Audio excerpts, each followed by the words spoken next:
Hello मेरे प्यारे बच्चों, स्वागत है आपका हमारे बॉटम्स अप चैनल पे। तो आज हम इस चैनल पे एक ऐसी जर्नी शुरू करने वाले हैं जो कि हर एक स्टूडेंट के लिए बहुत ही इम्पोर्टेंट होता है। वो है हमारा एनसीईआरटी।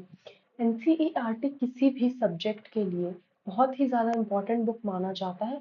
क्यों? क्योंकि वो एक तरीके से हमारा बिल्डिंग ब्लॉक है हमारी किसी भी जर्नी का, चाहे वो कंपटीशन हो, जेईई हो, नीट हो, यूपीएससी हो, स्टेट पीसीएस हो या फिर हमारे बोर्ड्स के एग्जाम हो। उसमें सबसे इम्पोर्टेंट जो हमारा वेटेज रखता है वो एनसीईआरटी का होता है। एनसीईआरटी क्यों इतना ज़्यादा इम्पोर्टेंट है? फॉर एग्जाम्पल, जैसे कि हमने नर्सरी किया तभी हम एलकेजी में जा पाए, तभी हमें एलकेजी समझ आ पाया। हमने एलकेजी किया तभी हमें यूकेजी समझ आया। यूकेजी से हम फर्स्ट में गए, फर्स्ट सेकंड में गए। इस बीच में अगर हम कोई भी एक स्टेप छोड़ देते हैं तो क्या होता है? बर्डन बढ़ जाता है बच्चों पे, या फिर हमें वो चीज़ें समझ नहीं आती है। इसलिए हमारा सबसे पहला फोकस होना चाहिए कि हम बेसिक्स को अपने ठीक करें, जिससे क्या हो जाए हमारा कि हम आगे चल के क्या कर पाए, अपने एडवांस लेवल के बुक्स को सॉल्व करवाए। जब हमारा बेस बहुत मजबूत होगा, रूट्स बहुत मजबूत होगी, तो हमारा पेड़ भी बहुत अच्छा तैयार होगा। तो इस चैनल पे हम ना ही सिर्फ साइंस, ना ही सिर्फ फिजिक्स, केमिस्ट्री, बायोलॉजी, बल्कि हम maths, social studies, history, civics, geography and बहुत सारी चीज़ों को कवर करते हुए चलेंगे। इनफैक्ट हिंदी और इंग्लिश को भी कवर करेंगे, ताकि हर एक बच्चों को ध्यान में रख के हमने इस चैनल को क्रिएट किया है। इसलिए हम आपका ज़्यादा टाइम नहीं लेंगे, शॉर्ट ड्यूरेशन में हम ज़्यादा से ज़्यादा चीज़ें कवर अप करेंगे, ताकि हमारा रिविजन और हमारी पढ़ाई बोरिंग ना हो और हम अच्छे से पढ़ाई कर पाए। तो चलिए शुरू करते हैं। तो जब हम क्लास 9th में जाते हैं, या फिर कोई भी स्टूडेंट जो ये नहीं समझ पाता कि फिजिक्स, केमिस्ट्री और बायोलॉजी में डिफरेंस क्या है। जैसे कि मैं जब क्लास 9th में थी तो मुझे ये नहीं समझ में आता था कि फिजिक्स क्या होता है, केमिस्ट्री क्या होता है और बायोलॉजी क्या होता है। तो मैं आज आपको बताऊंगी कि केमिस्ट्री, फिजिक्स और बायोलॉजी में क्या डिफरेंस होता है साइंस में। जो केमिस्ट्री है वो हमारे केमिकल्स की स्टडी को कहा जाता है। कोई भी केमिकल, कोई भी चीज, कोई भी ऑब्जेक्ट, वो कौन किस चीज के केमिकल से बना है, कॉम्पोजिशन से, उस किस केमिकल के कॉम्पोजिशन से बना है, उसे हम क्या कहते हैं? केमिस्ट्री कहते हैं। जहाँ पे भी आपको वर्ड मिलता है केमिकल से रिलेटेड, केमिस्ट्री एक नाम है। केमिस्ट्री के नाम से ही हमें समझ आ रहा है कि ये क्या है आपका? Chemistry, chemicals. ओके, तो हम स्टेप बाय स्टेप देखेंगे कि ये चैप्टर्स जो है हमारे, वो कौन से चैप्टर हैं और किस सब्जेक्ट को रिलेट करते हैं। 9th क्लास में हमारे सारे चैप्टर्स एक साथ दिए हुए हैं तीनों सब्जेक्ट्स के। लेकिन अगर आप 9th अच्छे से नहीं पढ़ेंगे तो आपका 11th बिल्कुल भी समझ में नहीं आएगा, अगर आपको साइंस लेना है तो। अगर आप 10th अच्छे से नहीं पढ़ेंगे तो आपको 12th बिल्कुल समझ में नहीं आएगा।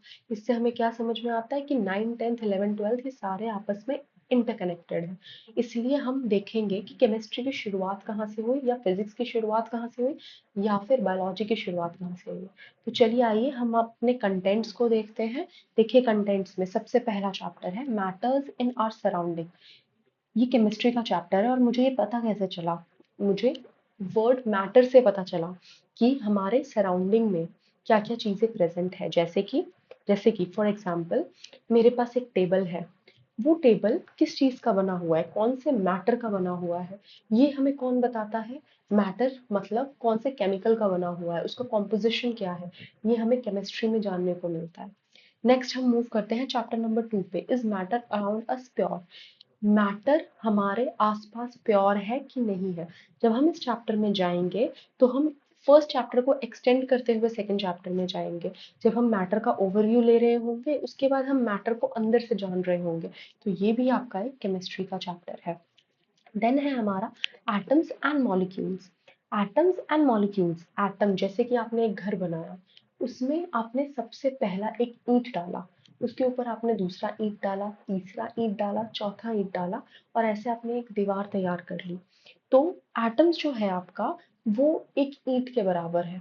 ठीक है, दीवार में एक ईंट के बराबर है, यानी किसी भी दीवार का या किसी भी केमिकल का सबसे छोटा कंपोनेंट, जिससे हमारा पूरा ऑब्जेक्ट तैयार हो रहा है, वो एटम होता है।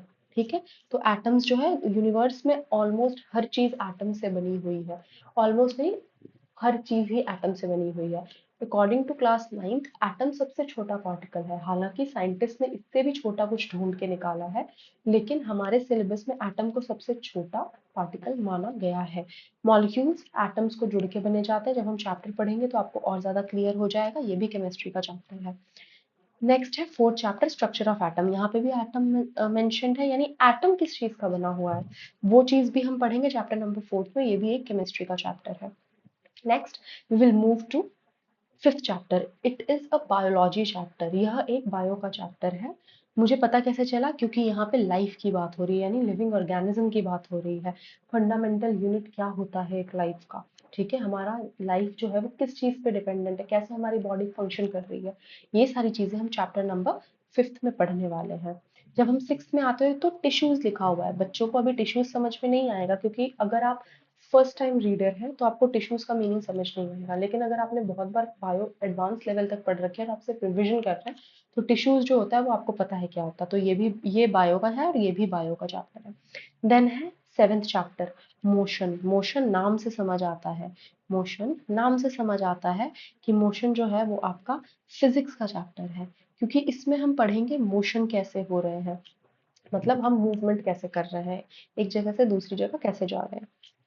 Force and laws of motion, ये मोशन हम कैसे कर रहे हैं और उनमें कौन कौन से फोर्सेस लगते हैं, ठीक है, इसे हम कहते हैं लॉज ऑफ मोशन। ग्रेविटेशन, हम इस धरती पर खड़े हो पा रहे हैं, हम इस धरती से हिल नहीं रहे हैं, या फिर हम मूवमेंट कर रहे हैं पर आपने जैसे देखा होगा सुनीता विलियम्स को, वो जब स्पेस में जाती है तो कैसे एक जगह से दूसरी जगह स्टिल होकर खड़ी नहीं हो पाती है, बस उड़ रही होती है पूरे एनवायरनमेंट में, ठीक है। तो इसका सबसे बड़ा फैक्टर होता है आपका ग्रेविटेशन। ग्रेविटेशन वो मैग्नेटिक इफेक्ट है अर्थ का जो हमें इस अर्थ पे चिपका के रखता है, ठीक है। तो ये भी फिजिक्स का चैप्टर है और ये भी फिजिक्स का चैप्टर है।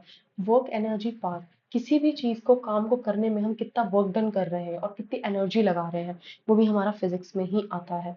साउंड, मैं कुछ बोल रही हूँ और आप सुन पा रहे हैं, कैसे सुन पा रहे हैं, वेव्स के द्वारा सुन पा रहे हैं, उसे हम क्या कहते हैं, साउंड कहते हैं। और लास्ट चैप्टर है हमारा इम्प्रूवमेंट इन फूड रिसोर्सेज। ये हमारा बायो का चैप्टर है, क्योंकि ये फूड से रिलेटेड है और हमारे को कैसे हेल्प करेगा ये फूड को इन्हांस करने में, इम्प्रूव करने में, वो हमारे को इस चैप्टर में दिया हुआ है। तो बच्चों आज के लिए इतना ही, ये सिर्फ एक इंट्रोडक्टरी वीडियो था। आई होप आप इस चैनल से जुड़े रहें। हम धीरे धीरे करके हर सब्जेक्ट्स को आपके सामने एनसीईआरटी के थ्रू लाएंगे। आप चिंता ना करें, हम आपके साथ खड़े हैं और हम आपकी जर्नी को और आसान बनाएंगे। Thank you.